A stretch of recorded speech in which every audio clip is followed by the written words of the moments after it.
Boa tarde, pessoal. Esse é o nosso Centauro Talk sobre cultura de produtos.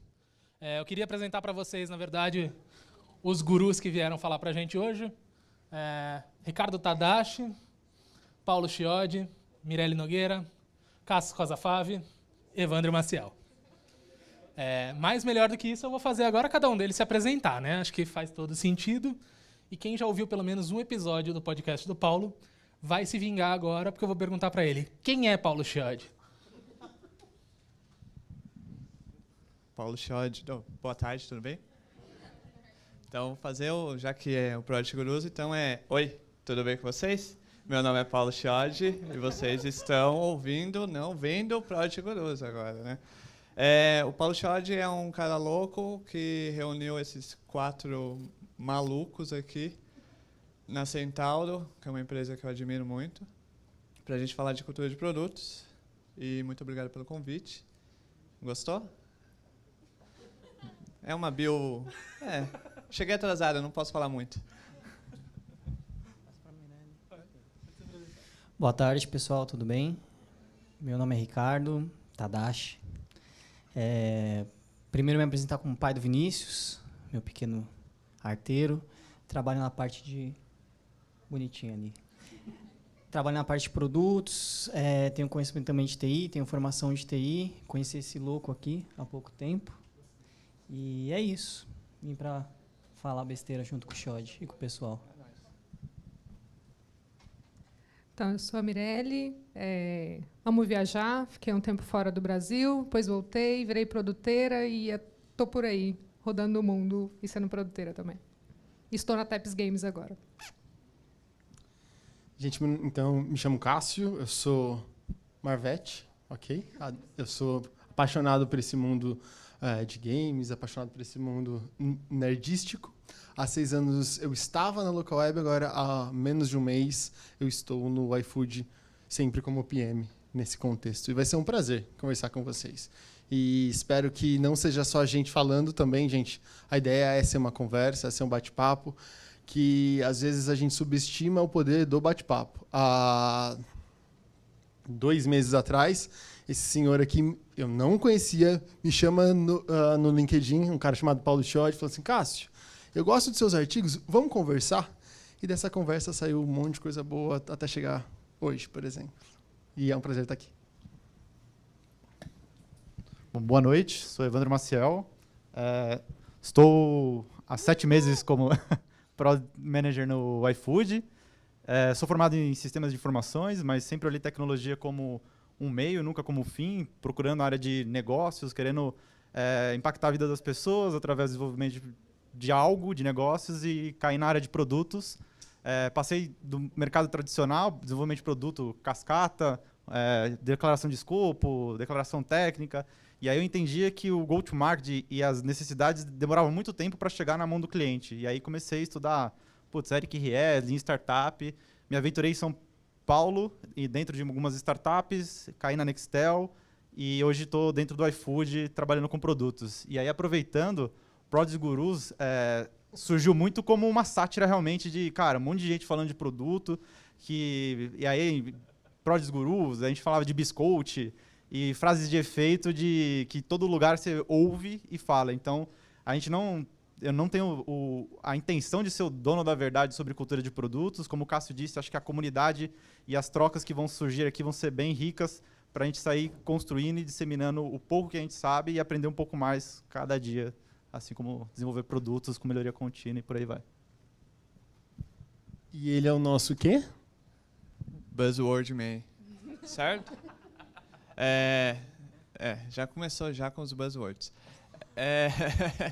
Mas o que o Evandro falou e o Cássio falou, acho que é bem importante pontuar para quem está aqui, para quem está com a gente no YouTube, é que não existe certo nem errado. Existe apenas visões e contextos diferentes vividos por nós.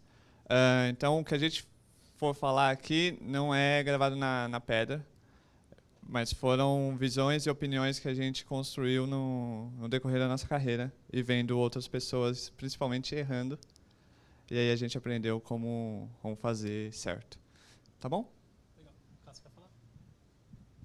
Mesmo porque, gente, se alguém chegar para você e falar, não, o que eu faço é 100% melhor, chegar e já implementar, já toma cuidado, fica com o pé atrás, porque ser ágil, assim, o nosso manifesto ele já fala desde do começo, que é pessoas acima de processos. Então, estamos aqui para entender e dividir com vocês. Legal. E aproveitando que a gente tem gente aqui de diferentes... além dos diferentes contextos que a gente tem aqui na frente, a Mirelle com game, o Cássio tem toda uma história aí de local web, de coisa mais técnica, agora com o iFood junto com o Evandro, o Tadashi no Pra Valer, que é fintech, e o Paulo também trabalhou no Pra Valer, trabalhou em outras empresas. A gente também tem bastante diversidade aqui na plateia. A gente tem gente de várias áreas, eu consigo ver aqui que... não é só produto que está aqui. Então, eu queria fazer uma pergunta muito importante para vocês, que é: o que é isso? O que é produto digital? O que é cultura de produto? O que é product management? Tem um monte de buzzword para dizer a mesma coisa, e muitas vezes ninguém sabe o que é isso de fato. E aí eu queria ver a visão de vocês sobre o que é isso, o que é cultura de produto, sobre o que a gente vai falar hoje. Eu vou começar, então, com um passo anterior à cultura de produto, e sim pensar exatamente como você falou, em relação ao que é um produto digital. Vocês vão perceber que eu sou um teraboy, e eu tenho algumas referências que, há mais ou menos um ano, eu estou nessa comunidade, e desde então pretendo ficar. Uma das primeiras aulas da Terra, eles falam exatamente isso, o que é um produto digital, a diferença da gestão de um produto digital frente a um produto físico, por exemplo. O que eu gosto mais dessa visão, independente da gente ir no detalhe, é a visão que o produto digital, ele, diferente de um produto físico, ele melhora cada vez mais que o usuário usa aquele produto. Enquanto eu compro uma cadeira e cada vez essa cadeira, se for comprado no modelo tradicional, por exemplo, que ela vai perdendo valor com o tempo, o produto vai se deteriorando, com o produto digital é ao contrário. Teoricamente, todos os produtos digitais deveriam ser, cada vez mais eu tenho as informações do meu usuário, e com as informações do meu usuário eu entrego uma experiência melhor para ele. Então, hoje existem vários produtos físicos que estão também entregando uma experiência virtual, uma experiência digital. Então, essa barreira que eu gosto sempre de reforçar é isso. O seu produto, ele está melhorando depois que o seu cliente recebe, ou ele está deteriorando depois que ele recebe? E, em cima disso, a gente começa a conversa de cultura de produto. Eu acho que é isso, né? O produto digital ele vem para romper as barreiras geográficas, né? E para resolver uma dor, ou criar uma oportunidade, ou para entreter alguém, que é o caso dos produtos que eu atuo. Então, é mais nesse sentido, assim, né? Tipo, romper as barreiras geográficas e atender a todos da melhor maneira possível, com a maior acessibilidade possível. Falando um pouco também da parte do significado das palavras, né? Quando a gente fala de cultura, né? É algo que é sempre evolutivo também. A gente não pode determinar que a gente vai ser uma cultura focada em produto e vai ficar ad eterno desse jeito. Não, é sempre uma maneira de a gente trabalhar e ter um bom convívio para conseguir evoluir e ter o foco realmente na parte do produto, né? E aí, às vezes, um ponto também que a gente fica falando muito da commercialização que tem nessa área de produtos, né? Porque, cara, começou uma leva gigantesca, vocês podem ver que até reflete isso nas vagas, que é igual de desenvolvedor, tem um monte de vaga, pedem um monte de coisa, e às vezes o pessoal acaba perdido com algo que é muito mais básico, muito mais simples, e começa a inventar um monte de coisa, e acha, pô, deu certo no iFood, vou trazer para valer. Cara, não é assim que funciona. As pessoas são diferentes ali, então o foco principal é colocar isso nas pessoas. A gente às vezes fica falando cultura de produto, pega um framework lá e deixa o framework, tipo, mandar. E aí as pessoas não se adequam e a gente fala que o produto que é ruim, sabe? Então, acho que um dos principais pontos de trazer a cultura de produto na empresa é isso. Lembrar que tem as pessoas, lembrar que isso vai evoluindo e ser um trabalho muito colaborativo e participativo. Quando a gente fala disso, não é só das pessoas que trabalham. É realmente pegar a métrica de quem utiliza, pegar a opinião de quem utiliza e ver se dá para evoluir isso ou não, né? Isso é um dos principais pontos que, quando a gente traz para a empresa, a gente tem vários pontos, tipo customer centric, sales driven, tem um monte de buzzwords aí que a gente fica falando, que o pessoal fica falando e você fica meio tipo, tá, o cara quer entrar na área de produtos e não sabe, aí ele primeiro precisa comprar um dicionário para depois aprender a trabalhar. E não é isso, cara, é vivendo o dia a dia, é trazendo alguma coisa que dá para colocar, conciliar com a sua empresa, conciliar com o seu time. O cara de produto, ele é um líder indireto, né? Muitas vezes ele não faz gestão das pessoas, do UX, do dev, e mesmo assim ele é um cara que é referência. Então ele também ajuda a colocar uma cultura de produto dentro do próprio produto e a empresa como um todo tentando colocar algumas coisas mais padrões para a gente conseguir seguir e não ficar uma hierarquia estruturada ridícula. Aí você segue um framework, aí tipo, tá errado. Não faz sentido você ficar adotando esse tipo de mentalidade com as pessoas.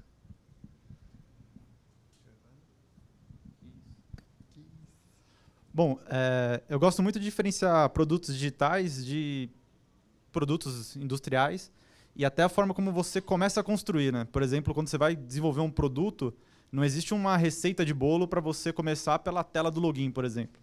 E um prédio você tinha que começar a construir pela base, tem que fazer a fundação. Então, muda até a forma como você inicia um produto e como você, de forma evolutiva, vai tratar aquele produto, né? E aí a cultura de produto, e aí fazendo comparação com PMBOK, Aicho, eu acho que tiveram os seus tempos e ela surge com a necessidade de que o comportamento humano muda, a globalização, internet. Hoje você tem na palma da mão informação de como está o tempo na Índia, coisas que não existiam antes, que foram evoluindo com tecnologia, evolução humana, e os produtos digitais acabam tendo que mudar a forma como eles entregam valor. Não tem mais como desenvolver um produto que você demora 5 anos para ter a primeira interação com o cliente final. E também a questão de você entender que a interação com o cliente final, às vezes o que você desenvolveu, não é aquilo que realmente vai resolver determinado problema ou levar uma simplicidade para a vida da pessoa. E aí a cultura de produto ela traz muita questão de erro, de falhar sempre, diferente e constante, porque se você está falhando sempre, você está tentando coisas novas, diferente porque lógico que está evoluindo, não está cometendo os mesmos erros, e muito buscando evoluir o produto e dentro de uma cultura onde você não vai ser julgado pela falha, mas a falha é muito mais para celebrar os aprendizados que você tem em relação àquela forma. E aí, hoje, você olha as empresas que existem hoje, talvez não sejam as mesmas empresas que vão existir daqui 5 anos, porque não existe mais colocar um produto na prateleira e começar a rentabilizar somente por excelência operacional. Você sempre tem que entregar um valor a mais para o cliente, sempre diminuindo interações, tendo aí frameworks de sprints, usabilidade, pensar como o cliente vai usar aquilo, se aquilo gera valor para o cliente. E, lógico, não existe, a não ser que seja uma empresa do terceiro setor, você também tem que pensar em como isso gera lucros para a empresa e como tecnicamente isso é viável de se fazer.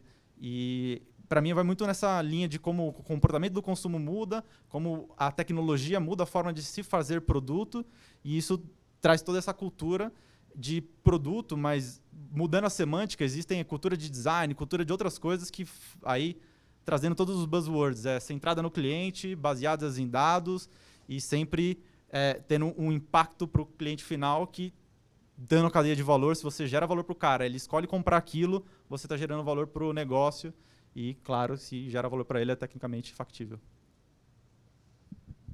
A gente pode... Tudo isso que eles falaram, eu vou tentar resumir em uma frase só. Cultura de produto nada mais é do que uma mentalidade da empresa identificar que produtos são feitos por pessoas para pessoas. Ponto. Existe uma humanização, colaborativo, né, pensamentos ali, e também tem aquela mentalidade também de errar, ok, mas desde que seja um erro inédito.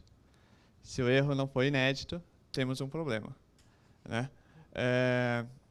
Então, acho que é isso. Acho que parte muito dessa mentalidade da empresa enxergar que produtos são feitos por pessoas para pessoas e que errar, ok, é normal, vamos errar, legal, bora errar mais vezes, só que esses erros não sejam recorrentes, mas sim inéditos. Muito bom. E já que a gente está falando de cultura de produtos, agora uma pergunta que acho que é um pouquinho mais polêmica. Quando vocês chegam numa empresa, seja uma empresa que vocês estão indo trabalhar ou que vocês estão conhecendo, o que diz para vocês que a cultura de produtos daquela empresa é forte? Tem aquele ponto que você olha e fala, se eu vi isso, a cultura é forte? Difícil. Polêmica. Olha, gente, eu vou usar o meu exemplo, né? Que há 6 anos eu estava na Local Web e agora 1 mês eu estou no iFood e eu era... A cultura da Local Web estava muito grudada em mim e eu não percebia. E quando eu falo cultura da Local Web, eu... Agora, olhando de fora, eu ficava muito mais fácil reconhecer a cultura da empresa, porque às vezes quando você está no meio daquele furacão, você não começa, assim, não fica claro essa identificação. Aí, quando eu lia, por exemplo, o livro do Joaquim Torres, que foi diretor de produto da Local Web há, sei lá, 3 anos, 2 anos atrás, você começa a identificar e caracterizar qual é a cultura daquela empresa. Porque o que ele fala, o que ele escreve, você enxerga e você olha não mais com ele falando, e sim através de como as pessoas escrevem as histórias, de como as pessoas interagem, como os times interagem entre eles. Então, quando eu estava dentro do contexto, era muito difícil eu identificar exatamente quanto isso. Por isso que a gente montou lá atrás, nós montamos vários chapters para entender qual era a nossa cultura de produto, o que a gente queria construir dentro da nossa cultura de produto, e também um mercado que muda tanto, eu quero dizer, como o mercado está aquecido, então tem gente entrando e saindo muito. Já quando eu entrei no iFood, que foi um novo mundo para mim, eu identifiquei logo na integração a quantidade de vezes que eles falavam a palavra erro, a quantidade de vezes que eles falavam a palavra inovação, a quantidade de vezes e exemplos que eles traziam, fatos e práticos, e aí você vai começar a identificar que o que eles falam realmente está na boca das pessoas. Exatamente, eu enxergo muito a cultura do iFood, por exemplo, quando o Evandro fala em relação à quantidade de erros, aprender com os erros. Isso, quando eu entrei, foi algo bem interessante. Assim, ótimo. É sucesso. Mas isso foi uma vez um caso positivo. Mas tem outros casos de cultura ágil, por exemplo, que também, quando você... Como eu falei lá no começo, quando você enxerga pessoas extremamente rígidas, falando que isso é by the book, não, porque fulano de tal fala que é assim, também você começa a ligar um sinal amarelo, que daí você precisa se perguntar se isso é a pessoa ou se a empresa defende isso. Acho que sim. Para mim tem meio que 2 visões, né? Uma que é a mais fácil é tipo as pessoas que utilizam, o que elas acham disso? Querendo ou não, no final das contas, quando a gente fala muito essa parte de produto, a gente, para quem está fazendo? Os usuários são satisfeitos? Os caras realmente pensam no produto. Às vezes dá uma merda gigantesca, alguém vai lá e reclama e os caras mudam para aquilo. Então você fala, pô, os caras têm uma cultura um pouco diferente como usuário. E o que acho que a gente estava fazendo no dia a dia, quando a gente chegou aqui e deu uma olhada, tipo, é você olhar e perguntar as coisas da empresa. Sabe? Pô, como que vocês tocam? Tipo, vocês estão em qual formato? Como que o pessoal trata a demanda? É só top-down? Tem bottom-up? Tipo, o time é ativo? Qual o formato do time? Acho que isso fala um pouco também, porque a questão do produto é um monte de pecinha de Lego com um monte de skill diferente tentando montar ali. E acho que se o pessoal sempre enxerga isso, e não fica só com a empresa acha que sabe fazer o certo e é só fazer aquilo ali, coloca na esteira e manda brasa. Cara, tipo, isso não é a cultura de produto. Agora, se ele para, às vezes, começa a analisar, fala, pô, tô fazendo muita besteira, pô, tipo, eu tô perdendo muito usuário, estão falando mal da minha empresa, eu tô tentando melhorar com relação a isso, acho que pra mim, já fala que essa parte de cultura de produto na empresa, para as pessoas no dia a dia é algo intrínseco, não é algo que alguém fica chibatando lá, você sabe, porra, faz isso aqui. Aí você fala, não, cara, não quero fazer, mas meu chefe falou, foda-se, vou fazer, porque... pode falar palavrão? Pode. Ah, tá. É só para saber, né? Vocês ligam? Tá bom. Então, beleza. Só para passar. Boa. Mas é muito disso, sabe? Porque senão você acaba... jurídico ferrou. Do RH até que pode dar uma briguinha, né? Mas eu acho que é um pouco disso. Então, acho que essas duas visões. Quem utiliza, como te dá esse feedback, se você trata como... Teve um caso recentemente lá do restaurante, que foi do próprio iFood, que o cara, tipo... Meu, e a questão do próprio restaurante, né, que se prejudica, é engraçado, porque ele usou a plataforma e disparou para os clientes lá, tipo, meu, tô cagando se você quer comer aqui ou não pede mais aqui, não sei o que lá. E aí, você vê que, tipo... É o restaurante, mas mostra um pouco. Pô, ele não tá ligando pro usuário, ele só quer fazer o dele e as empresas acabam... Elas já eram assim, quando elas eram 100% projetizadas. Tipo, eu sei o que eu vou fazer, daqui a 5 anos eu vou entregar um negócio que vai dar uma rentabilidade absurda. O cara não chega nem no 3º ano e entrega nada, entendeu? Acho que tá muito relacionado. Quem utiliza como e essa empresa realmente vê para essas pessoas como utilizam, né?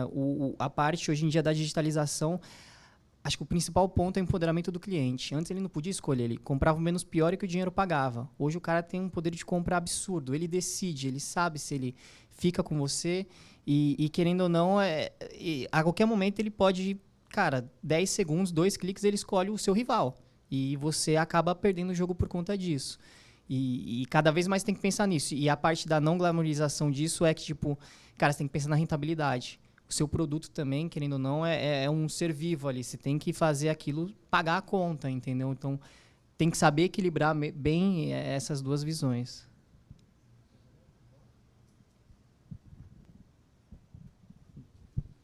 Aprendi uma nova, bottom-up. E eu acho que de identificar uma empresa com cultura de produto, no momento da entrevista, acho que é semi-impossível, né? E muito mais como cliente final também, porque às vezes você tem um contexto e para aquele seu contexto, aquele produto gera determinado valor. E o que eu gosto de ver quando eu entro na empresa é se tem alguns assuntos que eu acho que é inerente da cultura de produto, se estão centralizados ou, de certa forma, responsáveis dentro de uma determinada caixinha. Por exemplo, na Nextel tinha uma cultura muito forte de não produto, porque tinha uma área de digital que estava responsável pela implementação de ágil, pela implementação de tudo que a cultura de produto traz em relação ao manifesto, a mais clientes do que contratos, e isso era quase que um rabo tentando balançar o cachorro dentro de uma empresa daquele tamanho. E aí, com fusão e aquisição, isso foi uma iniciativa que minguou. E aí, quando eu vejo caixinhas, por exemplo, inovação. Inovação, para mim, é algo que tem que estar no produto. Inovação, no mais simples grau de definição, é gerar valor percebido para o cliente. Se tem uma diretoria responsável por inovação e quem desenvolve o produto está em outra caixinha, provavelmente essas áreas vão conflitar em algum momento. Uma área vai querer lançar um produto, enquanto inovação está pensando, sei lá, no step 2, step 3, olhando para horizontes, que não vai dar muito certo. Também tive uma experiência dentro de um laboratório de inovação, dentro de uma telecom, que eu não vou falar o nome, que tem 4 letras e bonequinha. Que eu estava numa área de inovação que, um ano é frustrante você não conseguir entregar nenhum produto, validando as tecnologias blockchain, biometria facial, como deixar menos atrito na jornada do cliente. E aí, na hora que você chegava para o cara lá que estava desenvolvendo o produto, pensando no incremental, e o cara estava pensando primeiro em deixar o login estável porque o aplicativo estava caindo, cagava litros para mim. Aí eu falei, isso tem que estar muito inerente a produto e a cultura como um todo, né? E aí, outra área também que eu acho que é pouco vista, e até dentro de área de empresas, não vou falar mal do iFood, porque senão já viu, né? Tá gravando não, né? Tá. Por exemplo, experiência do cliente. Experiência do cliente, não é a área de atendimento lá que é a única responsável por isso. Às vezes a gente está indo para uma jornada 100% digital. E aí tem a área de atendimento tem que ser responsável por, às vezes, resolver cagada nossa de produto que, tá um processo totalmente falho. O cara não consegue clicar no botão de OK, ou de repente não tem visibilidade de algo que ele só tem ligando no telefone. E aí ele fica puto lá com o canal de atendimento, e aí sobe lá o contato de determinado motivo, todo mundo culpa a área de atendimento. Mas não, tem alguma coisa dentro de processo, dentro de outras áreas que deveriam ser resolvidas. E aí, falando do iFood, eu vejo muito algumas coisas lá. Tem uma empresa com uma cultura de produto muito maior do que todas as outras que eu já estava, mas ainda peca em relação a alguns dos nossos clientes internos. Por exemplo, o restaurante, ele é o terceiro da fila de centrado no cliente dentro do iFood. Primeiro, o cliente final, a gente tem melhorado muito com logística, parceiros e tudo mais, Mas não precisa nem falar muito. Tem notícias que saem no mercado de como a gente ainda peca com a experiência, inovação e cultura de produto, enfim, para os restaurantes. Então quer dizer que não é só fazer um playbook, colocar e escrever que já tem cultura de produto? Não é passar no Calunga, comprar 10 mil reais em post-its, que você faz uma cultura ágil. Eu vi Coldplay, Dom Pablo, o head de produtos da Vindi, conta uma história dessa. Não, ridículo você. Você promete? Eu prometo.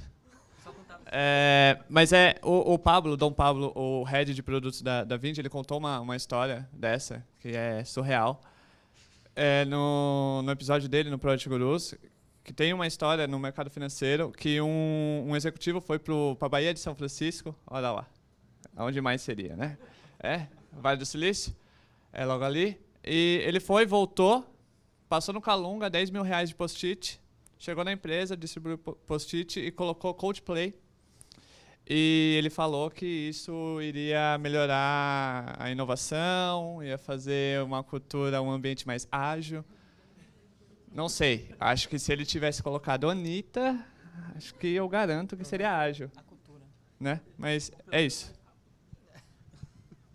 Beleza. Bom, só para dar um recado aqui, eu vi que não estava dando para ver o QR Code, também já convidar vocês para abrir o slide. Por enquanto a gente está seguindo com algumas perguntas aqui que a gente já tinha preparadas, mas é muito importante também a gente ter essa troca, vocês mandarem as dúvidas de vocês, as perguntas de vocês, que eu sei que a gente vai ter bastante dúvida diversa aqui de coisas que a gente talvez não tenha pensado antes. Então o QR Code está ali no cantinho direito superior, ou se não é só abrir o slide e digitar Centauro Talks, que aí vocês acham lá e podem mandar as perguntas, beleza? Enquanto isso, vamos seguindo com mais uma pergunta aqui sobre cultura. Uma coisa muito importante, a gente tem as áreas aí que dependem da área de produtos ou que trabalham em volta da área de produtos, seja atendimento, seja marketing, seja qualquer outra área relacionada aí da empresa. O que essas empresas precisam saber sobre cultura de produtos para poder trabalhar bem em conjunto com a área de produtos? O que eles precisam saber sobre gestão de produtos, sobre cultura de produtos, sobre esse mundo aí que é dos post-its e das canetas, Coldplay. De quem é quem? Quem é design? Quem é... Vixe, vamos fazer uma... bom, quem aí é marketing? RH tem? Saque. Produtos. Design. Tecnologia. Acho que tem mais algum que eu não falei? Operações de loja. Boa. Prevenção de perdas, olha lá. Os caras querem evitar que a gente perca dinheiro com o produto. Beleza. Bom, agora com vocês. Eu acho que todas as áreas eles devem se conversar quando a gente faz um produto. Antes, durante e depois. Que nem, a área de atendimento é o anjo da guarda do produteiro, digamos assim. Que nem na Nextel, eu e o Evandro já trabalhamos juntos. A área de atendimento nos socorria em digital. Então, se a gente quisesse fazer ver o que a gente poderia fazer para entregar valor para o cliente, era só chegar lá no atendimento, saque, e falava, me dá um top 10 reclamação? Tem. E ali você pega esse top 10, diminui para top 5, vai deschavando os motivos e submotivos, e você vai conseguir encontrar coisas que, para você olha e fala assim, é impossível. Na minha cabeça isso funciona, mas na cabeça do cliente não funciona do jeito que deveria funcionar. Então, eu acho que a área de atendimento, marketing, então, marketing é aquele que comunica os benefícios que a gente faz, que o produteiro cria. Na minha cabeça, existe um desenho bem simples de como que uma empresa deveria funcionar fazendo produtos. Que é a área de produtos cria soluções, a área de atendimento, marketing, etc., comunica os benefícios, e a operação de loja e demais áreas entregam a experiência para o cliente. Acho que isso é interligado. A gente não pode rotular que uma empresa que tem cultura de produto faz desse jeito. Eu trabalhei na Porto, uma senhora de mais de 70 anos de vida. Não tem modelo ágil de fazer produto. Mas a gente tinha uma mentalidade muito simples. A gente não queria reinventar a roda. Se a gente quisesse procurar qual era o problema que a gente deveria resolver, era só ir lá no atendimento, pedir o top 10 reclamações e a gente ia fazendo um trabalho de formiguinha. Ver qual feature estava errada, ver qual jornada a gente deveria melhorar, qual seria o impacto financeiro, o saving, no final do mês, e comunicar isso para os stakeholders, e aí vai indo até que a gente entregue algo que é de valor para o cliente e de valor para a empresa, porque, vamos ser sinceros, a empresa não é ONG, a empresa não é Criança Esperança, não é Teleton nem nada. A empresa ele quer uma cultura de produto, ele quer uma mentalidade ágil, mas eles querem um retorno. E o retorno passa muito pelo entendimento de várias áreas junto com produtos. Acho que também bem sucinto e rápido na sua pergunta, como junta tudo isso? Cara, uma das principais características dos melhores caras de produto, PMs, POs, é a comunicação. Então a responsabilidade é do cara de produto. Ele tem que pensar que ele está montando uma caixinha com todos esses skills. Então ele tem que chegar aí no atendimento e perguntar, ele tem que ver se tem problema jurídico, ele tem que ver se fecha a conta, ele tem que ver se o time de produto tem gente disponível para trabalhar com ele ou não. A comunicação é o principal fator do cara que vai deslanchar na carreira de produtos. Então ele tem que ter essa responsabilidade. Eu acho que aí a parte da cultura de produto é a empresa apoiar, porque muitas vezes o cara de produto tem um RIPO lá, buzzwords, né? O cara que mais ganha, às vezes, manda e fala assim, não vai ser desse jeito, e aí fica uma puxação de corda que é errada da empresa, não para alavancar, mas para querer dar prioridade para a área. Então, o cara tem que ter comunicação e ele tem que ter, entre aspas, um cheque em branco, principalmente criando um novo produto. Pegar as coisas que já tem de errado em atendimento, pegar as coisas que já tem errado de jurídico, pegar o operacional que tem em físico, que às vezes acaba esquecendo, e tentar juntar isso com lição aprendida para já não começar um produto errado. Então, ele tem que ser o melhor intermediador possível disso. Eu acho que falando de área, né, o que a área tem que saber de produto, na minha visão, todas as áreas, inclusive a própria área de produto, ela tem que ter um mindset de atender o seu cliente bem. Então, ela não precisa saber o que é uma daily, elas não precisam saber o que é uma plan, eles não precisam saber, para mim, não precisa saber absolutamente nada disso. Precisa saber, tem um mindset que a gente precisa fazer o nosso melhor, seja no atendimento, seja na TI, seja com produtos, mas que a gente vai cumprir no final do dia a nossa missão, que é atender bem o nosso cliente. Então, eu acho que não tem nada em específico que as áreas precisam saber de produto, a não ser ter um mindset de que a gente precisa fazer o nosso melhor para o nosso cliente.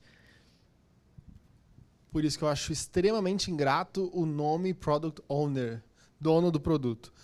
Mano, se tem algo que a gente não é dono do produto. A gente precisa, assim, a gente não pode confundir sentimento de dono, ou seja, ownership, a questão de sim, sou responsável por esses resultados e vou correr atrás, mas a gente enquanto PM, a gente enquanto PO, a gente precisa correr atrás porque o produto é nosso. Se o atendimento não estiver bem, se o marketing não estiver bem, se as áreas não estiverem bem alinhadas, mano, a gente não vai chegar simplesmente em lugar nenhum. Então tem um adesivo de cultura de produto que fala meu produto, minhas regras, o caraca, mano.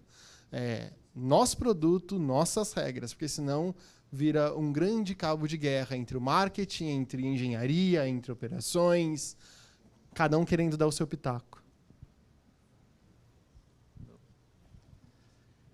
Cara, eu acredito muito na cultura de produto, e aí não trazendo toda a responsabilidade do sucesso da empresa para a área de produto, mas muito mais uma questão colaborativa E aí, quando a gente pensa em produtos digitais que surgiram com startups lá, que eram 10 pessoas, e todo mundo se comunicava muito bem, tinha um alinhamento próximo, como fazer com que o produto escale, e é essa cultura de todo mundo ser focado em resolver um problema e não focado em se meu atendimento está bom ou se meu processo de desenvolvimento de produto está rolando, como manter isso dentro de uma empresa com, sei lá, 3 mil, 4 mil funcionários.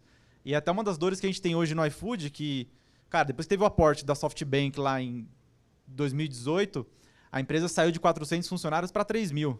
E a gente sofre algumas dores porque a cultura estava lá em 400 funcionários. Como que você escala a cultura em 3 meses?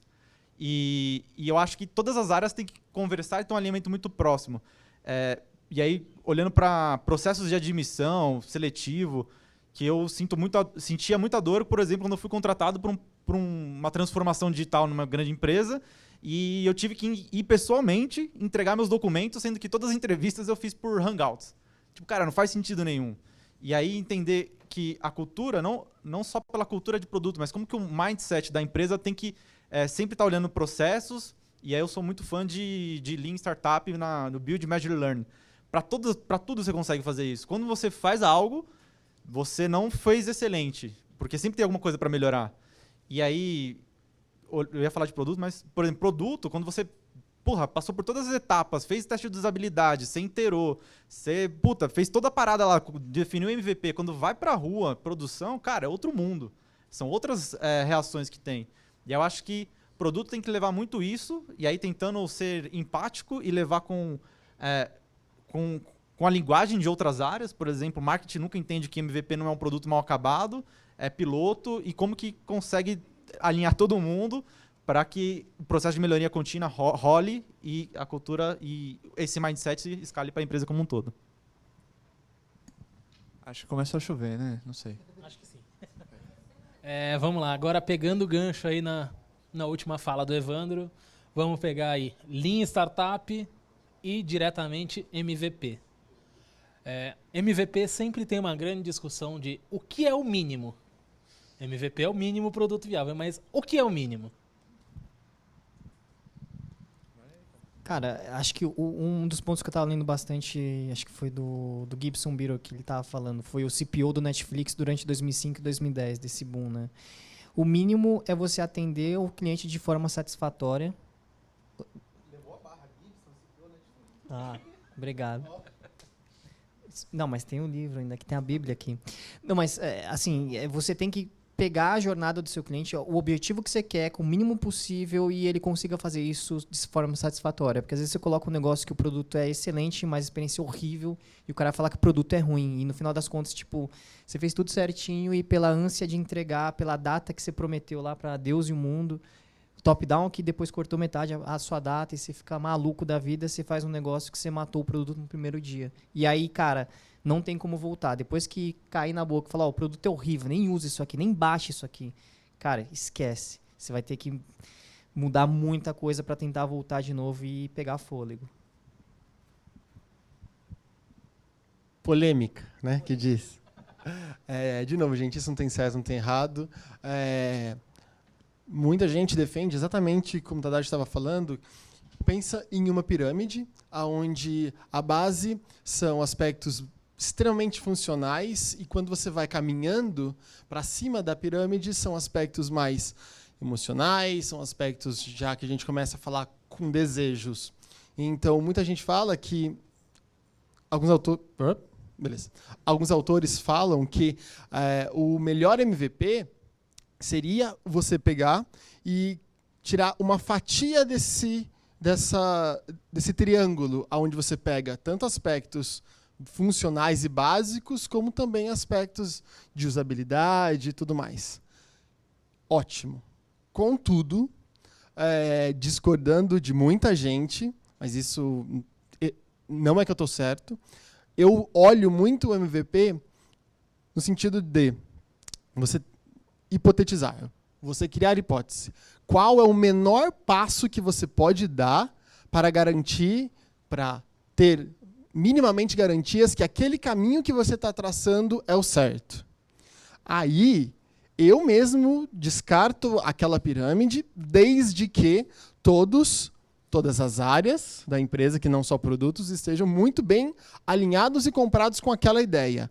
Sim, eu vou entregar minimamente. Pode ser que eu gere impacto para o suporte, então eu já vou trazer a galera do suporte para junto comigo, porque para a gente testar aquela hipótese, eu vou, de novo, fazer o menor passo possível para aí sim, juntos, a gente vai entender se foi sucesso ou não em cima dessas métricas. Eu acho que MVP é muito alinhamento de expectativa, o que a empresa espera daquele MVP. Eu vou poder pegar a estrutura técnica e vou só utilizar para o MVP ou não, ou aquilo já vai ser o começo do produto. Eu já vi casos que jogou toda a infra fora, toda a estrutura fora, porque o objetivo era testar uma hipótese, ponto. Ou não, ou o MVP já era o nascimento embrionário daquele produto. Tendo então, indo para aquela fatia da pirâmide, ou indo para o menor passo possível para validar o seu caminho, eu acho que precisa estar, assim, independente dos dois pontos, alinhamento com o board, alinhamento com as áreas, eu acho essencial. Desculpa, só para pegar o gancho rapidinho para dar um exemplo prático. Então, lá no Pravaleiro a gente está para lançar um produto e a gente pensou no MVP. E aí, cara, tinha que fazer uma interação lá no meio do caminho para o aluno ou para quem for pagar, for fechar o contrato, tinha que ter uma API, eu tinha que fazer na mão. E aí nós tínhamos 2 eventos com 200 pessoas. A gente falou, cara, não vamos fechar 100% das pessoas, e a gente decidiu pelo menos tentar fechar a jornada para pegar alguns dados, porque muitas vezes o cara vai acessar lá, a gente não tem ponto de contato de lead para acionar por SMS, por e-mail, por WhatsApp, e a gente falou, cara, vamos dar prioridade para isso agora, a parte da API a gente faz na mão, pega uma planilha de Excel e manda para os caras que estão ajudando a intermediar, e depois a gente coloca a API, e agora a gente priorizou para colocar a API, porque a gente vai pensar de alguma forma como consigo testar para exponencializar. Então, se a gente ficasse lá, puta, só vou colocar o produto no ar para as pessoas utilizarem, depois que a API estiver pronta, e é um terceiro, cara, ia demorar mais um mês, e a gente já teve 2 eventos já que o pessoal foi, pelo menos capturou o lead, e a gente está testando essa primeira hipótese. Pô, tem interesse? O pessoal vai fechar? Aí entender um pouco também do mercado que você tá. Às vezes o mercado financeiro ele é um pouco mais chato, entre aspas. Não é todo mundo que quer falar que precisa fazer empréstimo, que precisa parcelar, que não tem crédito. Então, como que você vai trabalhando com isso? Pô, pega o lead primeiro, passa para os caras. A experiência lá também, hoje esse produto está com 2 POs, tá? Eu e um outro PO.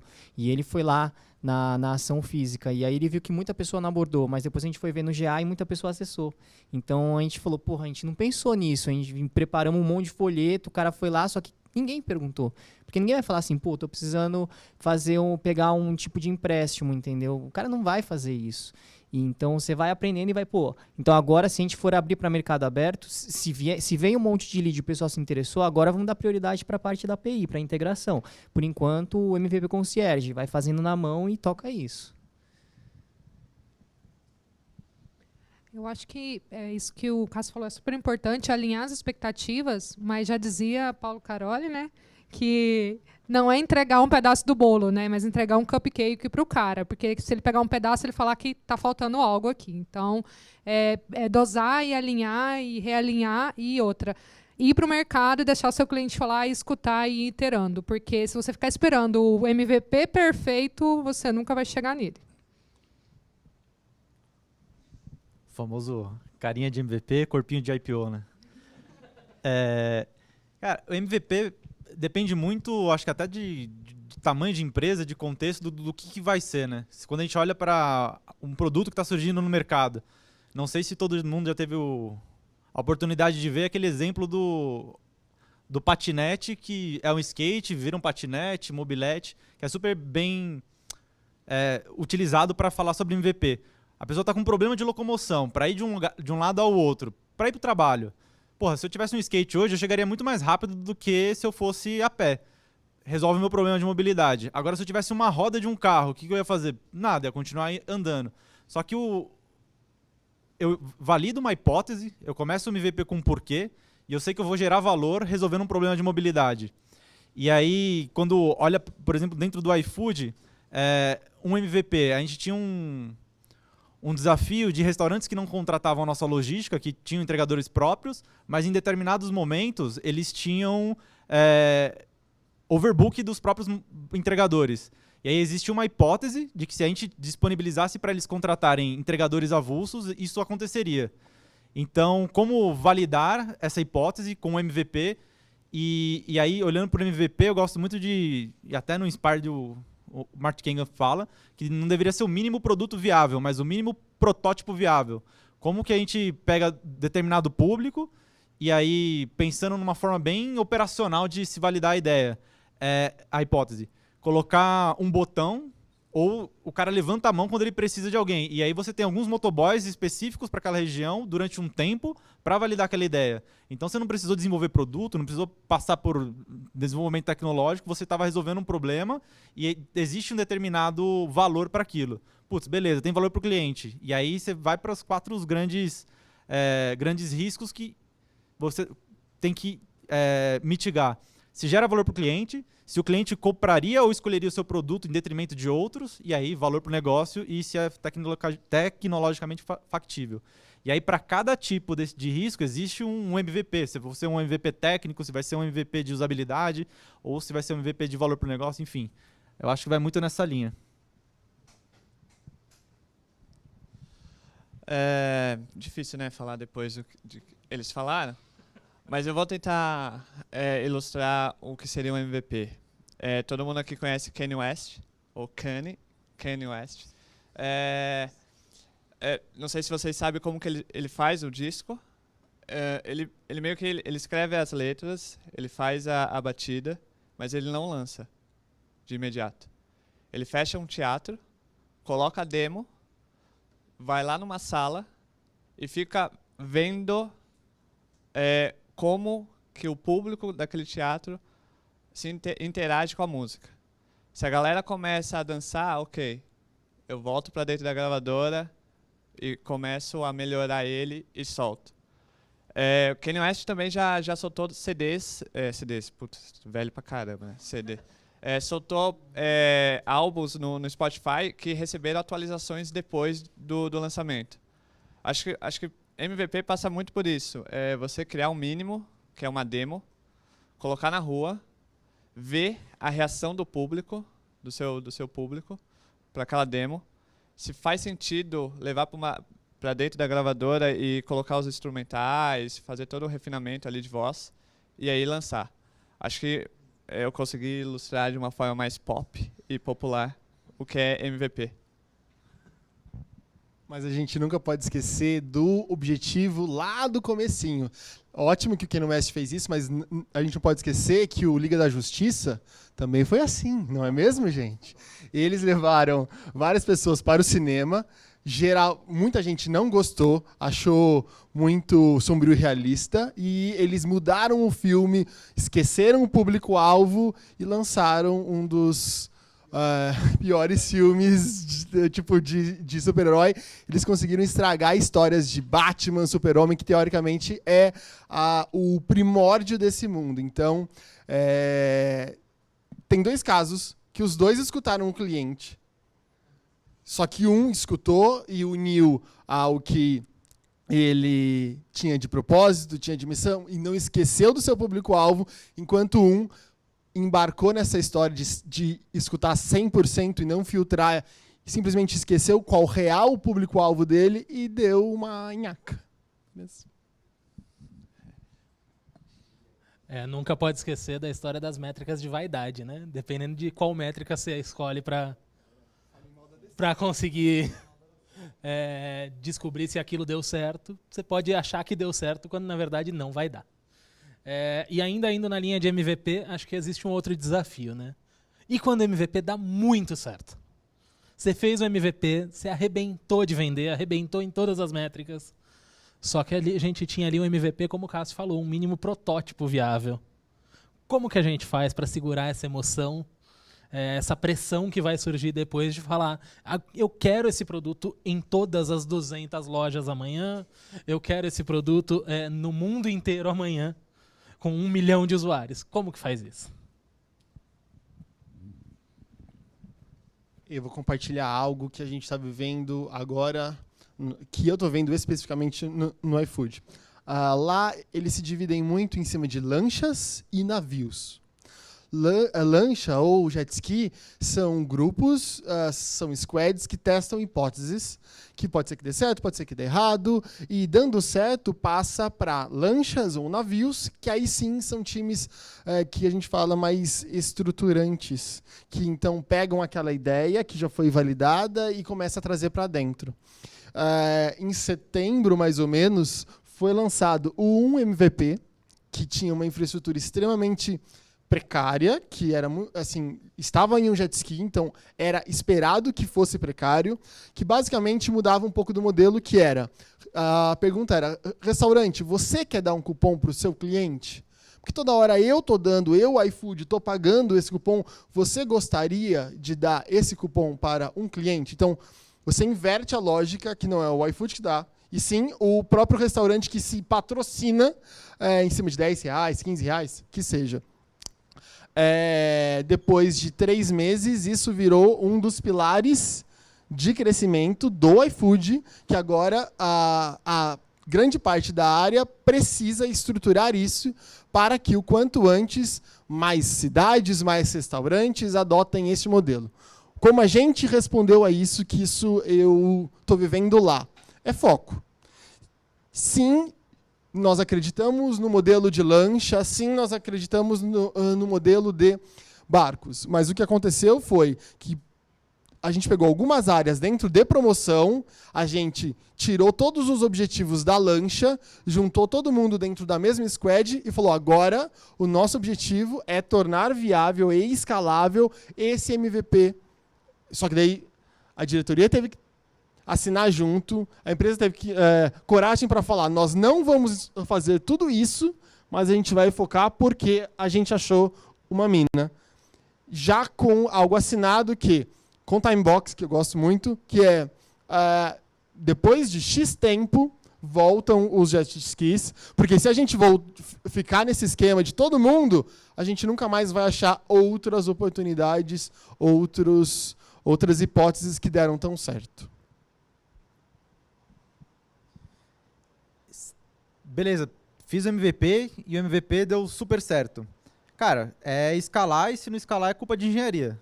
Brincadeira. Eu acho que o principal é entender o que você queria validar com esse MVP. Às vezes você queria validar uma hipótese de valor de algo que ainda nem existe, né? E como é o mínimo viável, cara, escalar MVP é ter um Frankenstein que, não é... A experiência fica onerada a longo prazo, porque se você coloca muita gente, desenvolver um MVP baseado em tecnologia, vai dar bem errado. E aí, como alinhar a expectativa, acho que parte do princípio, antes de você jogar o MVP na rua e falar, deu sucesso. Deu sucesso? Qual que é a métrica que você queria? Uma métrica, se tiver mais de uma métrica MVP, aí você está tentando validar uma empresa ou outra coisa. A métrica que foi posta para o MVP, aí baseado numa ficha de hipótese. O que você estava validando? Validou? Cara, agora beleza. Joga, normalmente, assim, MVP é para ser jogado fora, só pega o aprendizado e vamos colocar numa esteira de desenvolvimento para melhorar, para criar um produto ou para lançar uma nova feature. E eu acho que o processo de gerenciamento de gestão da expectativa vai muito antes de colocar o MVP na rua. Porque se você colocou o MVP na rua, deu sucesso, não alinhou a expectativa, não teve comunicação, os principais stakeholders não sabiam que aquilo estava rolando, porque estava rolando, só viu sucesso, até eu que sou mais bobo ia querer escalar isso e falar, cara, agora faz isso aí para uma base de 2 milhões de usuários.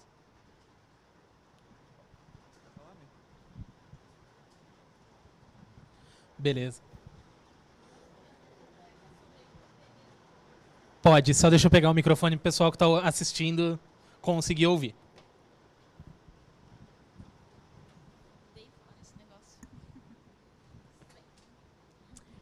Oi, meu nome é Júlia, eu sou da área de gestão, mas tudo que vocês estão falando aí, eu acho que a gente consegue encaixar em algumas áreas que não seja a área de produtos. E o meu pedido aqui é mais um pedido de ajuda, assim, o que eu faço? Eu cuido de alguns projetos hoje, o nosso principal cliente é o time de operações. E é muito na linha de fazer um MVP, testar em X lojas, 5, 10 lojas, e depois escalar isso para as 210 lojas. Então, eu consigo usar o conceito de MVP, eu consigo usar o conceito, né, de escalar, de tudo isso. E eu queria saber como é que vocês, como time de produtos, é que eu sou bem leiga mesmo nessa parte, como é que vocês organizam o time para fazer esse MVP? Porque hoje eu, por exemplo, sou sozinha e preciso de várias áreas e de várias pessoas que não são de produtos, que não têm a cultura de produtos, para eu conseguir firmar e chegar nesse objetivo ou testar minha primeira hipótese do MVP. Como é, tipo, que a minha comunicação tem que ser com essas demais áreas que não é de produto? Assim, como é que eu posso, sei lá, tornar a cultura de produto para algumas pessoas que eu preciso dessa ajuda? Vamos lá. Quem responde? Vou tentar responder. Cara, área de gestão, provavelmente, não sei se é um processo de recrutamento e seleção, se é um processo de operações de loja.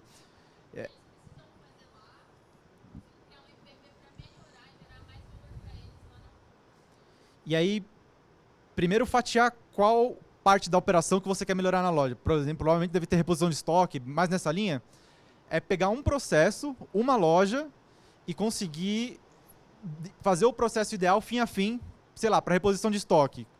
E aí, colocar todas as áreas que possam ser envolvidas. Existem algumas técnicas, o pessoal de design pode te ajudar para colocar, mapear stakeholders. E aí você ter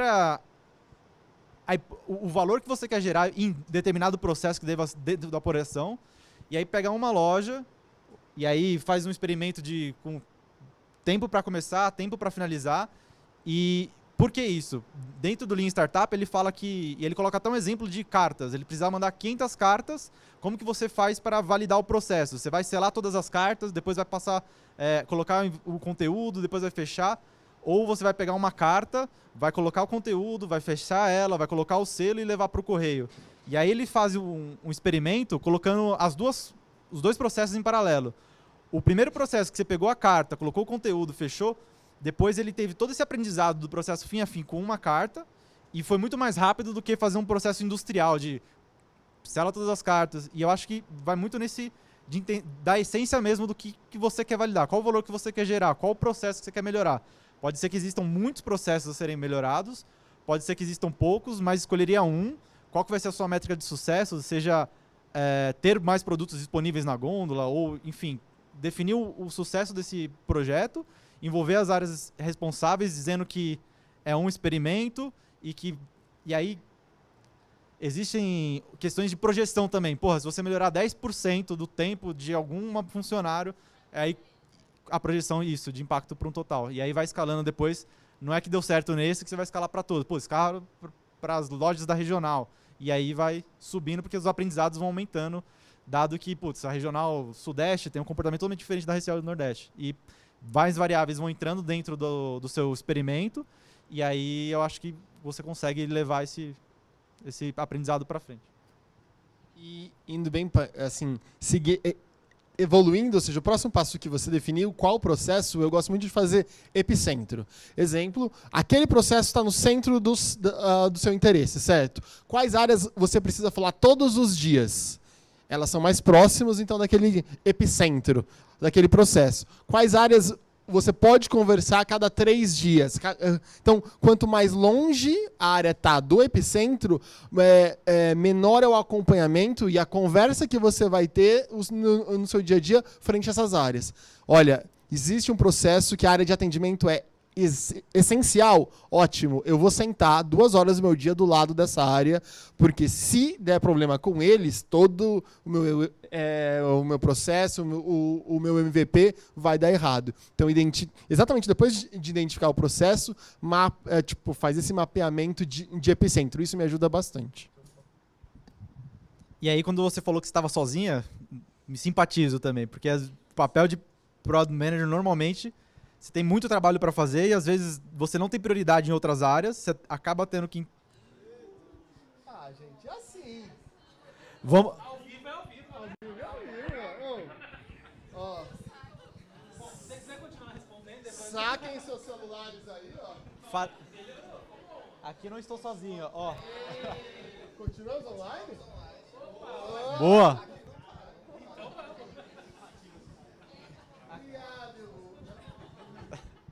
E aí vai muito nessa linha. Tipo, às vezes você vai ter que fazer até beirar a margem da legalidade, expandir o seu escopo.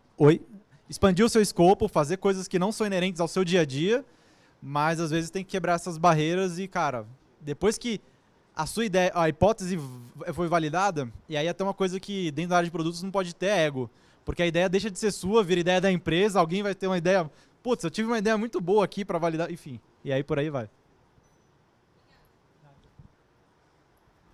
Acho que esse ponto um dos principais pontos que eu falei da comunicação é você deixar claro e transparente, mapear todo mundo que você precisa de ajuda e deixar transparente desde o primeiro momento. Cara, por que eu quero fazer? Para isso.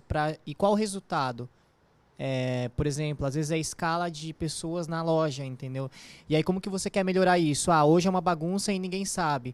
Começa do mais simples, o pessoal anota na própria parede, alguém tira uma foto e te manda, ou manda no grupo de WhatsApp, entendeu? Você não precisa pensar num sistema mirabolante pro cara contratar os serviços mais caros de RH que tem para ninguém utilizar. Pô, funciona no papel, funciona o pessoal fazer um autocontrole, pega na loja que te dá mais dor, por exemplo, se é esse o problema. Não adianta você pensar nessa solução e depois na hora de executar na loja que tem menos dor. Tipo, aí não faz sentido. E você realmente vai invalidar a sua hipótese. Então, se você já tem a dor clara, não obrigatoriamente pensa, eu preciso fazer MVP nesse sentido com a receita de bolo. Não existe. Mas a parte da transparência e falar, cara, esse é um problema que a loja me alegou e essa é uma possível solução que eu estou chamando todo mundo aqui para discutir para ver se faz sentido ou não. Vamos tentar fazer de uma maneira mais fácil, mais clara. Se der certo, a gente vê, porque um dos pontos para vocês também que vai ser diferente é que cada loja, cada região tem seu tipo de cultura, tem seu tipo de jeito de pessoa. Então, aí às vezes você vai fazer para 10 lojas, você não precisa fazer para 200, entendeu? É porque só aquelas têm aquele determinado problema. E aí depois você, sim, vai pensando no processo mais estruturado, se o pessoal vai adotar algo digital ou não, se vai ficar nessa parte mais manual, se você vai deixar alguém responsável. Isso você vai vendo ao longo do tempo.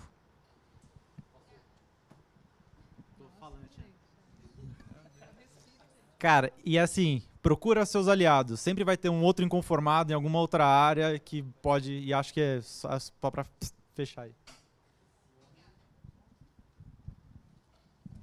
Beleza. E agora, vamos pegar uma pergunta aqui do slide. Pode mandar mais, tá, gente?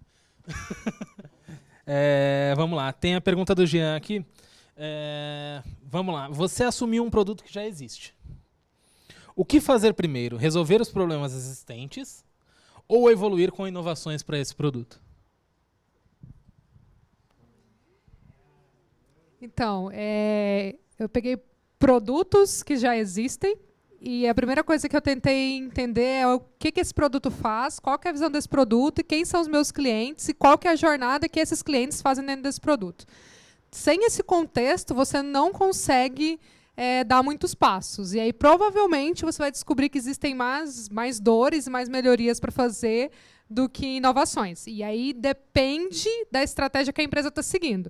Então, a estratégia aumentar rentabilidade. Então, às vezes, eu vou ter que ser um pouco mais agressiva e para algo mais inovador do que resolver algumas dores que estão ali para o jogador, por exemplo.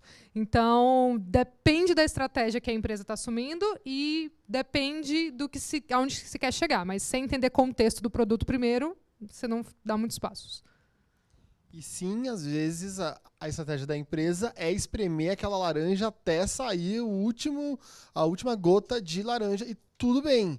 Se a gente ficar brigando contra isso, você vai ficar infeliz enquanto o seu líder, o seu gestor vai estar, não, mano, mas é isso que a empresa quer.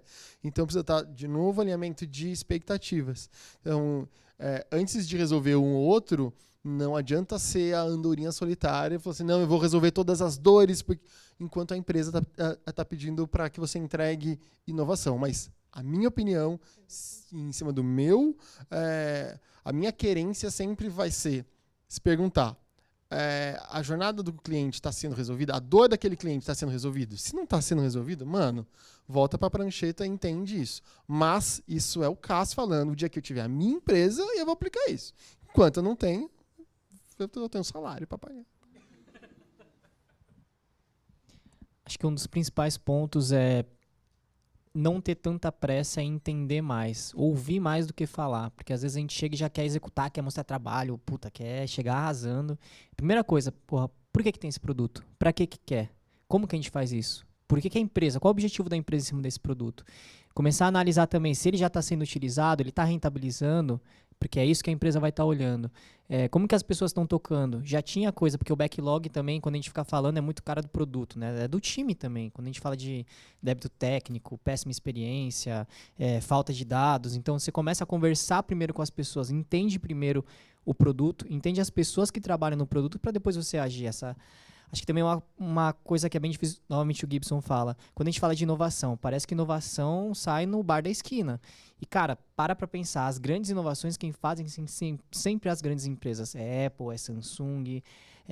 Cara, você não foge dessas grandes empresas. A inovação, às vezes, é uma parte do processo em si que você vai fazer e não algo que parece que você vai revolucionar o mundo e sair na capa da Forbes, sabe? Então, acho que parar de gourmetizar um pouco, entender as pessoas, entender o contexto daquele produto e tomar ação em cima disso.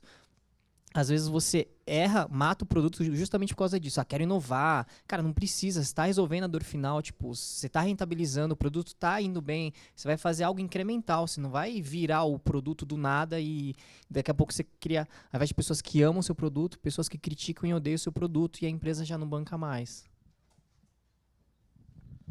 Legal. É bem interessante a gente falar sobre gourmetização da inovação, porque esses dias a gente estava tendo uma conversa aqui e surgiu um exemplo muito interessante, que é o exemplo da maior inovação da indústria de papel higiênico nos últimos anos.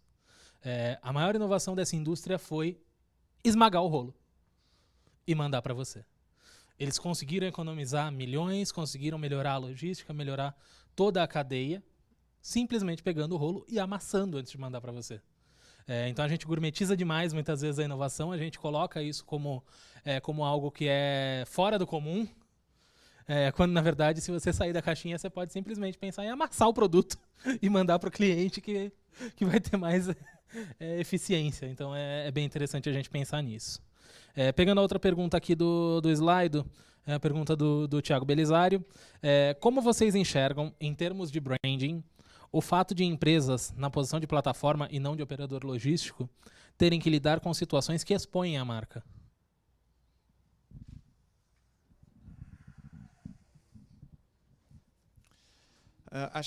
Acho que só pegar um contexto da pergunta, tá? Exemplo. Vou dar um exemplo, tá? Uma empresa aí de varejo decide fazer uma campanha dando cupom de R$1.000 de desconto via Twitter. Certo? Ok? Não posso falar o nome da empresa aqui. Não trabalhamos com nomes. Claramente ia dar merda, né? E como que foi o resultado? O resultado foi um Twitter todo tóxico, jorrando em cima da marca. E o que a marca fez? Nada. Continuou a vida dela. Eu acho que depende muito. Depende muito do contexto. A gente já viu marcas fazerem besteiras grandes e eles tiveram que reconhecer e levantar a bandeira, se posicionar de forma diferente. Acho que a gente vive numa época, numa era, e aí vai falar que não o produteiro, mas o marqueteiro, que sou formado em marketing. A gente vive uma década, uma época, uma era, em que não é mais top of mind, é top of hurt. As empresas que estão topo de cabeça, são lembradas, tal, isso daí não é mais diferencial.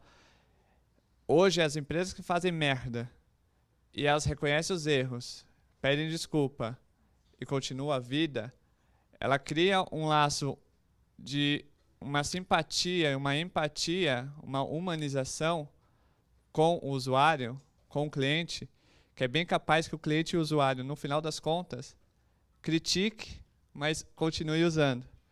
Eu acho que a gente vive numa época, novamente, que a marca não é mais aquela coisa de errei mesmo, caguei para sua opinião, porque você vai continuar usando o meu serviço porque não tem mais ninguém que faça igual a mim.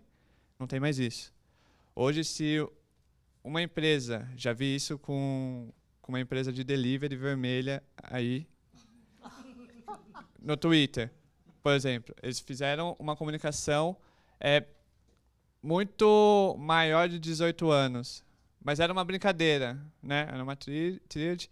Então, no momento, aquilo ali espalhou nos portais, grupos de WhatsApp, marketing, publicidade, todo mundo criticando. Porém, tinha um contexto para aquilo lá. A gente deixou de usar o iFood? Não.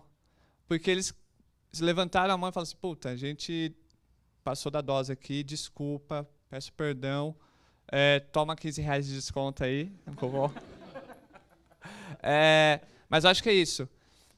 Quando uma marca faz alguma cagada, ela não pode ficar na sua torre de marfim achando que ninguém vai... Porque vivemos numa época de humanização. Quando a marca se torna mais humana, ela torna os seus clientes mais fiéis. Gostei dessa frase agora, que eu inventei. Mas é basicamente isso. Hoje a gente cria produtos, cria serviços, o marketing está aqui, mas para entregar experiência, valor. Hoje a gente tem gerações que não olham mais para preço, olha para valor, experiência. Hoje tem gerações que eles preferem ir num restaurante mais caro ou um restaurante mais barato, porém, se naquele local a foto no Instagram for ficar bom. Então tem aquele fator instagramável, né? Então acho que tem tudo isso.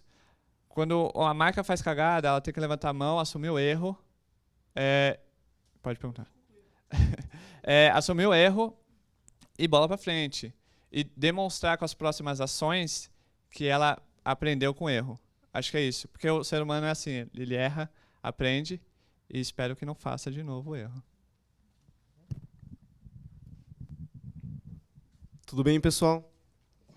Acho que nesse contexto da pergunta, e aí não sei se foi exatamente isso, Belisário, mas acho que assim, quando você cria um MVP e você lança um MVP, dependendo do seu tamanho, seu risco não é muito grande, né? Se você é uma startup ali, você pode errar à vontade e você não tem um risco muito grande de cair. Se você é uma empresa já instaurada, muito grande, eu acho que o viável dentro do MVP pega um pouquinho mais de...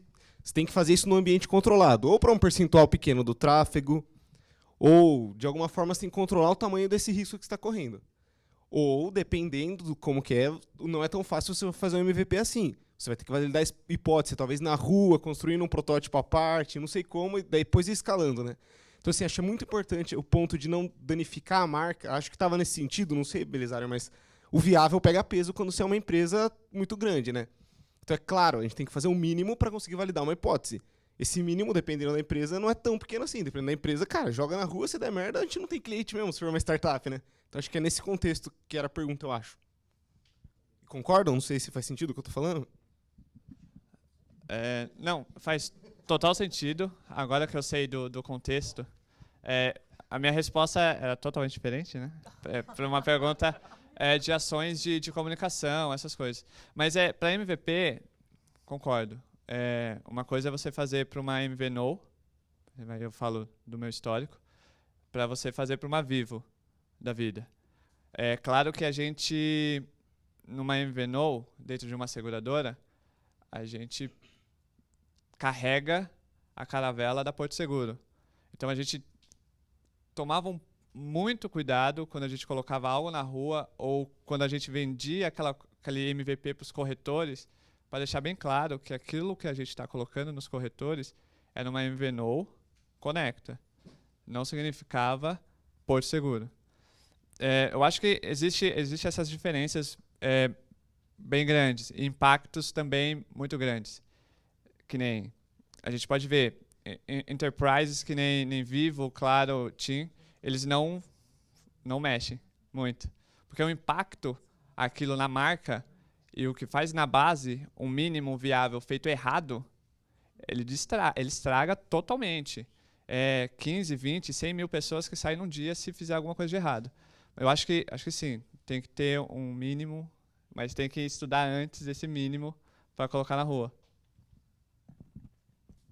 E aí, só pegando um gancho, eu acho tem a questão do MVP, e aí tem outras estratégias que podem minimizar o impacto de marca. Por exemplo, escolher quem vão ser seus beta testers, fazer um programa das pessoas que querem experimentar toda a sua inovação, de gerar mais valor para determinados clientes, que eles sabem, putz, vou estar aqui numa experiência beta, que vai ser, às vezes, muito melhor do que a que eu tenho, ou às vezes vai ser uma tragédia, mas ele já tem uma expectativa, você está enviesando sua amostra, ou em alguns outros casos, criam-se spin-offs com nomes diferentes para validar as hipóteses. Não sei se, nesse caso de ter um operador logístico vinculado, se seria viável, mas pensando em como mitigar essa questão de não manchar a marca em relação a, putz, fez um teste, escalou, ou fez num público pequeno, achou que não fosse reverberar e, de repente, tomou uma proporção que não era esperado pela marca. Eu acho que tem tudo a ver, sim. É isso aí. Cara, até para contextualizar outros exemplos, uma marquinha roxinha, bem conhecida aí, é essa mesmo. E aí o que os caras fazem? O conceito de MVP deles, cada empresa tem um conceito. Novamente, é um tipo de vida, as pessoas que estão lá, o que eles fazem? MVP 6 meses in-house. Então, por exemplo, quando eles lançaram lá a conta PJ deles, tá lá no blog deles, eles pegaram, colocaram, vamos abrir uma conta PJ, porque a gente só tem PF aqui, só pessoa física, colocar pessoa jurídica. Tá, quem que a gente vai testar? Eles sabiam que tem muita gente lá que tem empresa, que tem o nome. Então, o que eles fizeram? Cara, vamos lançar aqui dentro. Deixa aqui dentro e deixa o pessoal testando. Essa parte de logística por MVPs mais simples. Será que a gente consegue mapear outras? Será que a gente consegue fazer uns testes surpresa? A Amazon, por exemplo, na entrega lá nos Estados Unidos, ela economizou horrores de dinheiro por conta de fraude. Muitos entregadores, mesmo da própria Amazon, eles desviavam carga. Então, o que eles fizeram? Um processo bem simples lá, simples, né? Que todo mundo tinha que passar um código, um QR Code na caixa. E eles sabiam, colocava toda entrega uma caixa fake. Então, se eles soubessem que aquela caixa fake não passou no sistema, cara, deu algum problema ali. E aí eles conseguiram economizar milhões por conta de fraude. Então, testar algumas coisas mais simples é um problema porque você tem um terceiro, né, nessa parte de logística, que não tem nada a ver, às vezes, com você e mesmo assim ele mancha a sua imagem por conta disso. E é talvez um dos grandes problemas de marketplace que vai entregar no físico. Então, fazer alguns testes bem mais simples, procurar outras empresas também, fazer com um número bem menor, porque você não pode pegar, contratar, fechar um contrato absurdo com o cara e ficar amarrado com ele ali pro resto da vida. Porque daí você não tem o que fazer, sabe? Você vai só jogar dinheiro fora. Então, tentar pensar algumas outras hipóteses que você possa validar. Ou talvez consertar o que você já tem hoje. Porque já tem uma operação aqui funcionando com a empresa. O que será que são meus maiores problemas que eu tenho com esses caras? Como que eu consigo resolver? Às vezes uma quarteirização, mais fácil ele jogar para um centro de distribuição e lá que eu pague um lugarzinho, pessoas avulsa tiram, entendeu? Contrata uma log da vida. Pensar algumas formas, pode deixar a operação às vezes um pouco mais cara, mas a longo prazo o prejuízo que você tem com a marca, compensa, sabe? Legal. Bom, a gente está chegando no final já. Alguém tem alguma pergunta? Alguém quer fazer alguma pergunta aqui? Acho que na slide eu não acabei de olhar, não tem mais nada. Vamos lá.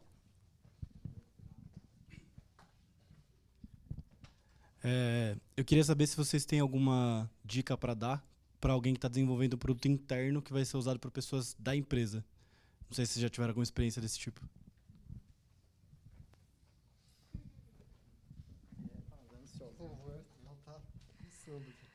Então, a dica é ouvir os seus clientes. Então, eles estão muito mais próximos do que qualquer outro cliente que está lá na ponta, né?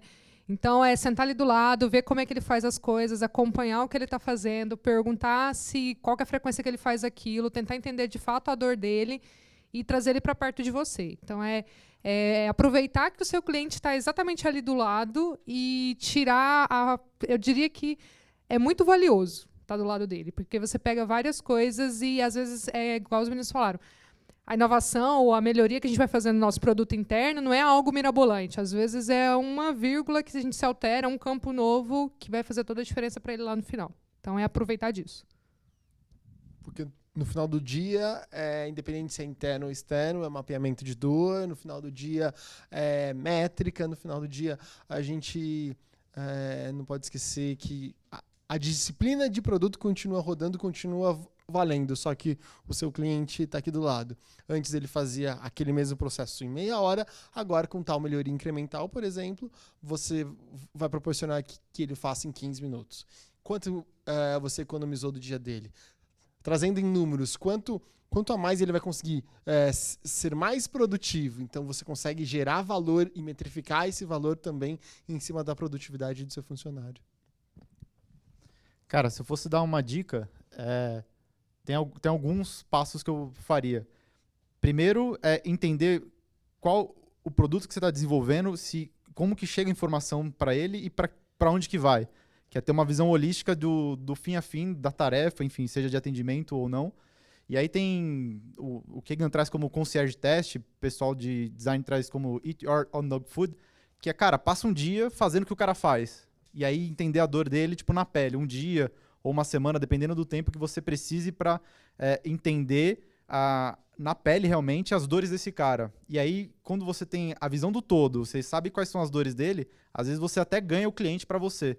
Porque você chegar numa área para desenvolver um produto e falar que você vai melhorar, o cara vai olhar para você, de repente tem 5 anos de empresa, tá fazendo aquela função, tá fazendo aquela coisa, ele fala, cara, eu já sei o que você precisa desenvolver, põe aí no seu backlog e prioriza essas porra que vai melhorar a minha vida. Mas de repente não é isso. De repente é uma visão um pouco mais holística, uma visão um pouco mais de produto, e aí vai indo por esse caminho que eu acho que tem tudo a dar certo. E às vezes pode ser que desenvolva alguma coisa que não gere valor, enfim, mas aí vai sempre desenvolvendo. O produto, para mim, só falha quando ele para de ser desenvolvido, para de querer gerar valor para o cliente. Tem uma outra dica também, é sempre olhar para o produto, mesmo que interno, na visão B2B, B2C. Então, olha para ele, você está com o seu cliente dentro da empresa, você está com o cara do seu lado, mas sempre visa que o que você fizer para ele vai impactar o cliente lá no final. Então, sempre ter essa mentalidade, às vezes também consegue te abrir, te dar essa visão holística melhor e, de fato, falar isso que o Evandro falou. Cara, isso aqui não, tipo, você escutou ele, mas isso aqui não vai resolver a sua vida, isso aqui, essa outra coisa que vai resolver, porque vai impactar mais o cliente lá na ponta.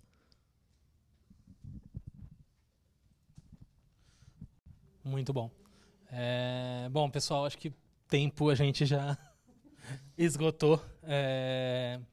Queria agradecer a presença de todo mundo, queria agradecer a presença de vocês. Se vocês quiserem fazer uma última, dar uma última pílula, alguma dica aí sobre quem quer trabalhar com produtos ou quem quer entender um pouco mais sobre isso. Enfim, o que vocês quiserem falar, o microfone é de vocês. Deixa eu já fazer... Não, eu não vou falar polêmica nem nada. Não, eu caguei pra isso. Brincadeira. É rápido. É rápido, é bem rápido. Muito obrigado por vocês terem feito esse talk, nos ter recebido aqui com o maior carinho. Tá chovendo, vocês estão ainda aqui, muito obrigado. Amanhã vai episódio novo pro podcast. A gente vai falar eu falei com o Alex Ivônica, da Genial Investimentos. Ele vai falar bastante sobre MVP e como podemos olhar produto com uma visão mais filosófica, digamos assim, é bem legal. E também, no mês, ainda vai ter o Rômulo Xavier, que ele vai falar um pouco sobre essa sua pergunta, que ele também fala isso de... ele, em si, como Product Manager, ele pega um dia e fica como um Scrum Master para saber as dores do SM. Ele fica no lado, ele tira um dia, fica no lado do desenvolvedor, porque ele não pode codar, né, porque ele não sabe, para sentir as dores e, assim, criar a empatia que a gente tanto fala. Então, o Product Gurus está aí em 8 plataformas de podcasts. Página lá, Product Gurus, segue, chama um desses aqui, eles pagam um café, tá bom? Eu não pago. No final do dia, é sempre lembrar que a gente não está sozinho. No final do dia, isso a comunidade de desenvolvimento me ensinou muito. Comunidade PHP, comunidade Java, eu não entendia isso até alguns anos atrás e agora eu trouxe isso muito para produto. No final do dia você não está sozinho, outras pessoas sentem as mesmas dores, então procurem essas pessoas, procurem grupos, procurem podcasts, procurem comunidade eu tenho uma hashtag que eu uso sempre, que é sim, comunidade funciona. Então, procurem os seus pares para juntos a gente caminhar, junto a gente aprender. Quando a gente está falando de produto, a gente não está falando de concorrência. A gente está falando de profissionais que estão buscando as melhores práticas e junto fica muito mais divertido. Bom, eu gostaria só de fazer jabá, mas na verdade agradecer pelo espaço, pelo tempo de vocês e espero que a gente tenha contribuído com algo. Se não contribuiu também é foda, 2 horas aqui ouvindo esse cara. E eu acredito muito assim na maturidade de produto que o Brasil se encontra e como profissional de produto, o meu ideal é que um dia o Brasil se torne referência em produto e a gente pare de buscar referência no Vale do Silício, que a gente pare de buscar referência e se torne referência hoje, muito pouco do game change que a China vem fazendo com os novos unicórnios por aí. Então, eu falo, é o link para, cara, tô disponível no LinkedIn, pode me chamar, eu adoro falar sobre produtos e se não quiser falar sobre produtos, quiser falar sobre café, corrida, crossfit, tô lá também, só chamar para um bom bate-papo. E o café por minha conta. A gente também agradecer todo mundo que tá aqui ouvindo a abobrinha, brincando. Participar, acho que é importante a gente trocar ideia, cara. Realmente chama a gente, pode chamar individual. O importante é a gente trocar ideia e sempre ficar compartilhando. O mais importante é compartilhar, cara. É assim que acho que a gente acaba crescendo. Quando a gente, por incrível que pareça, né? A teoria lá, quando você acaba ensinando é que você acaba aprendendo e você sabe que você tem total controle daquilo. É agradecer, ver se alguma das coisas que a gente falou daqui que vocês consigam aplicar no dia a dia de vocês, que vocês consigam resolver problemas, que gerem mais dúvidas, que acho que isso é legal. A gente sempre, todo mundo trabalha para resolver problema, criar problema e assim é o ciclo, sabe? E agradecer aí. Também agradeço muito vocês ouvirem e tudo mais. O Paulo está aqui falando no meu ouvido, fala do jogo, fala do jogo. Não sei se vocês jogam, mas vale a pena dar uma olhada no jogo. É um jogo novo que a gente lançou, que chama Decor Dream. E é isso. Se vocês tiverem alguma dúvida, chama a gente no LinkedIn, troca uma ideia e aí a gente está à disposição. A gente está aqui para aprender todo mundo junto e, como diz os meninos, ninguém é dono da verdade. Legal.